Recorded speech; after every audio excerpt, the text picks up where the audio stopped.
정치학 연구방법론 강의를 시작하겠습니다. 오늘은 제1강의가 되겠습니다. 우선 이 강좌의 구성은 10개 주제를 가지고 있어요. 그러니까 오늘 제1 주제로부터 제10주제까지 10개 주제를 놓고 여러분과 같이 생각해보는 그런 형식을 취하도록 하겠습니다.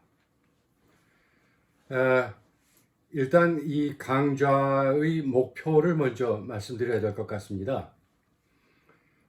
이 영상을 보시는 분들은 아마 거의 대부분 정치학, 정치외교학과에 재학 중인 그런 학생들로 이루어져 있다고 여겨집니다. 학부 학생도 있을 테고 또 대학원 학생도 아마 여러분 계실 텐데 제가 지향하는 바는 제가 목표로 삼고 있는 것은 여러분이 지금 재학 중이신 각 대학의 정치학 연구 방법론 강좌를 수강하시면서 보다 효율적으로 공부하실 수 있도록 도와드리는데 이 강좌의 목적이 있습니다. 그러니까 여러분이 지금 정치학 연구 방법론 혹은 정치학 방법론 강의를 대학에서 듣고 계신다면 지금 제가 말씀드리는 바와 여러분을 지도하시는 교수님들이 말씀하시는 바 그것을 연결하면 강의를 좀 더 잘 이해하실 수 있을 것이다 이렇게 생각을 합니다. 한마디로 말해서 여러분이 듣고 계시는 정치학 방법론 혹은 정치학 연구 방법론 강좌의 보조적인 강의다 이렇게 생각을 하시면 되겠습니다. 따라서 10개의 주제가 아주 구체적인 내용을 담고 있지는 않습니다. 예컨대 여러분이 방법론 강의를 들으시면 꼭 다루는 것이 있습니다. 예컨대 분석 모형에 관한 강의를 들으실 텐데 그 강의를 들으시기 전에 각 대학에서, 학과에서 혹은 들으신 후에 이 영상을 보시면 분석 모형에 관한 이해가 좀 더 수월할 것이다 이렇게 생각이 듭니다. 다음에 공부하는 데 필요한 책 얘기입니다만 제가 이 권하기는 일단 여러분이 각 대학에서 듣고 계시는 강의, 방법론 강의의 강의 계획서, 시라버스에 나와 있는 책들을 열심히 보시도록 하십시오. 저는 소개 영상에서 이미 말씀드렸습니다만 연구방법론, 사회과학 방법론, 정치학 방법론과 사회과학 철학을 제 주 전공으로 삼고 있습니다. 그래서 저도 제가 여태까지 소속되어 있는 한국외국어대학교 정치외교학과에서 30년 넘게 정치학 연구 방법론 강의를 담당해 왔습니다. 또 제가 쓰는 책도 있습니다. 제가 제 강의 계획서에 정해놓은 그런 교과서가 있습니다만 필요한 경우에는 그 교과서도 여러분에게 잠깐 소개하도록 하겠습니다. 자, 이렇게 시작을 하죠. 거의 모든 대학에서 정치학 방법론 혹은 정치학 연구 방법론은 필수 과목으로 지정되어 있습니다. 그런데 대부분의 수강생들이 하는 이야기가 굉장히 어렵다. 이런 내용입니다. 골치 아프고 복잡하고 어려운 강의지만 필수 과목이기 때문에 들을 수밖에 없다. 되게 이렇게 학생들이 자주 말을 하지요. 어떻게 보면 옳은 얘기입니다. 그런데 우리가 결국 목표로 삼고 있는 것은 우리가 연구하는 분야에 있어서 지식 생산이거든요. 그러니까 정치학의 경우는 정치학적 지식을 생산하는 데 목표가 있죠. 그런데 그 지식을 생산하기 위해서 우리가 반드시 숙지해야 하는 것은, 잘 알고 있어야 하는 것은 도대체 어떻게 지식을 생산하느냐이죠. 어떤 시각과 또 어떤 구도와 또 구체적으로 어떤 틀을 통해서 정치학 지식을 생산해낼 것이냐, 이게 굉장히 중요하죠. 목수의 예를 들어보면 정말 커다란 이 궁이나 커다란 한옥을 짓는 소위 대목들이 계시지 않습니까? 그 양반들은 연장을 아주 잘 다루죠. 톱이라든가 뭐 끌이라든가 망치라든가 아주 익숙하게 다루십니다.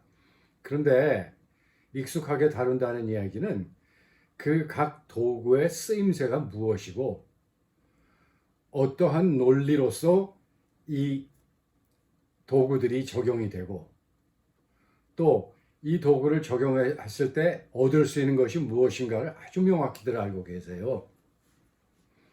그러니까 목수가 아주 좋고 훌륭한 집을 짓기 위해서는 짓는 방법, 또 그 방법이 기초하고 있는 논리를 잘 이해하고 숙지해야 하는 것과 마찬가지로 정치학적 지식 생산, 정치학 연구도 역시 어떻게 지식을 생산할 것인가에 관련된 논리라든가 또 전제라든가 또 도구들을 잘 이해할 수 있을 때 비로소 가능해진다. 이렇게 얘기할 수 있겠지요. 오늘 첫 주제는 방법론과 방법입니다. 주로 이제 앞에 용어를 많이 쓰죠. 방법론, 영어로 methodology라고 얘기하고 있지 않습니까? 그런데 또 방법, method라는 용어도 우리가 사용을 해요. 그래서 도대체 우리가 정치학 연구방법론 강의를 들을 때 뭘 배우는 거냐? 방법론이냐 방법이냐 이런 의문이 드실 수도 있는데 물론 두 개 다 배우게 되고 둘은 아주 깊숙이 연관되어 있다. 이렇게 말씀을 드릴 수가 있죠. 또 하나 미리 그 말씀을 드려야 되는데 이 영상을 편집하고 또 여러 가지 그 업로드하고 하는 모든 과정을 도와주는 제 연구 조교가 있습니다. 아주 뛰어난 대학원 학생입니다. 그런데 이 학생의 견해는 이런 영상 강의는 한 20분 정도 지속하는 것이 가장 효율적이다. 이렇게 얘기를 하더군요. 그래서 저도 그렇게 하도록 하겠습니다. 그래서 한 주제당 이 강의 시간은 총 60분이 될 텐데 그것을 셋으로 나누겠습니다. 20분 하고 또 여러분이 잠깐 숨 돌리고 저도 숨 돌리고 쉬었다가 또 20분 하고 또 다시 20분을 하는 그런 방식을 취하도록 하겠습니다. 그러면 오늘 주제에 관해서 아주 편안하게 얘기해 보도록 하죠. 여기 화이트보드에 써놨습니다. 제1강 주제는 방법론과 방법, 강아지 집 만들기입니다. 왜 하필이면 강아지 집이냐 이런 의문을 가지고 계신 분들도 계실 텐데 뭐 강아지 집도 좋고 또 책상도 좋고 뭐 의자도 좋고 무엇이든 좋습니다. 좌우지간 우리는 무엇인가를 만들어야 됩니다. 그래서 우리는 모든 과학 연구의 궁극적 목표를 knowledge production, 지식 생산에 두는 것 아니겠습니까? 그런데 이와 같은 지식 생산 과정에 있어서 왜 어떨 때는 방법론이라는 용어를 사용하고 또 어떨 때는 방법이라는 용어를 사용하느냐, 이런 의문이 들 수가 있죠. 대개 그 정치학 연구 방법론을 수강했거나 또 지금 수강하고 계시거나 아니면은 그 대학원에서 연구를 하시는 학생들은 정치학 연구 방법론 하면은 거의 대부분 방법을 생각하십니다. 그러니까 요즘은 정치학에도 아주 고도의 높은 수준의 계량 통계 기법을 사용하지 않습니까? 예를 들어 회귀 분석, 뭐 regression이라든가 그 중에서도 뭐 logic probit regression 해서 상당히 그 이 고수준의 높은 수준의 수학적 이해를 필요로 하는 그런 계량 통계 분석 기법들을 많이 사용하죠. 그래서 배우기도 쉬운 건 아니죠. 또 배웠다고 그것을 쉽게 적용할 수 있는 것도 아닙니다. 그러다 보니까 정치학 연구 방법론은 결국 자료 분석 기법 혹은 자료 분석 방법을 공부하는 분야다. 이렇게 아주 좁게 받아들이는 경우가 대부분입니다만 그런 것은 아닙니다. 그래서 오늘 첫 번째로 방법론과 방법에 대해서 편안하게 이야기해 보도록 하겠습니다. 자, 강아지집.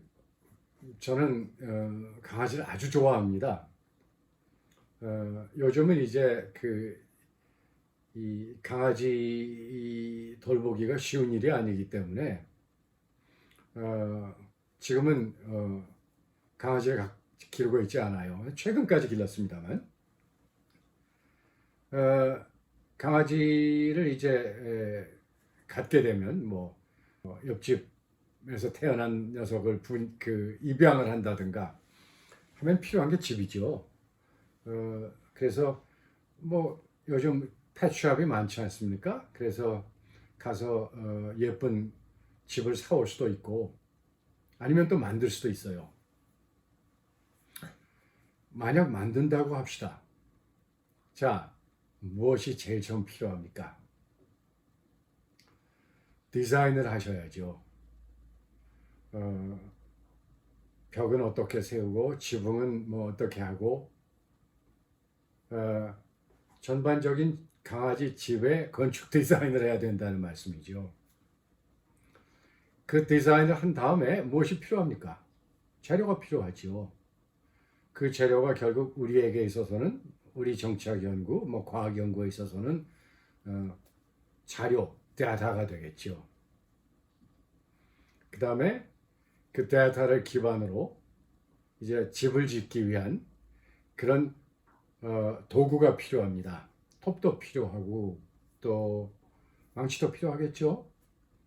또 부드럽게 이 나무의 거친 면을 부드럽게 하는 뭐 대패라든가 사포 같은 거, 샌드페이퍼 같은 것도 필요하겠죠.